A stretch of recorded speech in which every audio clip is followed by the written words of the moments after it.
બિઝનેસમાં ટીમ. હા, બિઝનેસમાં ટીમ.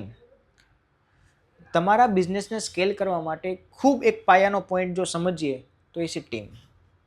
જો તમે વિચારતા હો કે બધા જ કાર્યો હું જાતે કરીશ તો જેનાથી મારો પ્રોફિટ મારા ભાગમાં જ રહે અને મારે કોઈને સેલરી કે પે આઉટ મારે ના ચૂકવવું પડે, એક્સ્ટ્રા ખર્ચા મારે શું કામ કરવા.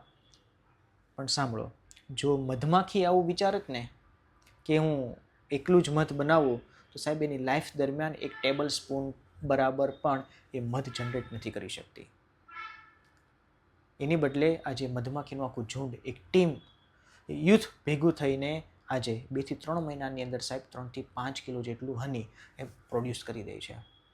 આપણે નાના હતા ત્યારે કંઈ એવું પણ ભણવામાં આવતું કે એક લાઠી તોડવા જઈએ તો આરામથી તૂટી જાય છે અને જ્યારે લાઠીનું બંચ હોય, એક ભારો હોય તો એને તૂટવામાં બહુ જ વાર લાગે છે.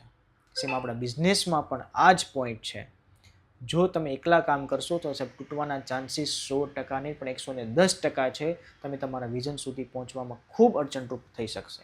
જો તમારા બિઝનેસમાં ટીમ હશે તો તમારો બિઝનેસ ખૂબ પાવરફુલ સ્કેલ કરી શકશે. અને ઘણી વખત એવું પણ બનશે કે તમારી અવેબિલિટી નથી ને છતાં પણ બિઝનેસ તમારો ઓટો પાયલટ મોડમાં ચાલતો હશે અને તમે સૂતા હશો અને બિઝનેસ પૈસા બનાવતો હશે. એટલે બિઝનેસમાં ટીમ હોવી ખૂબ જરૂરી છે.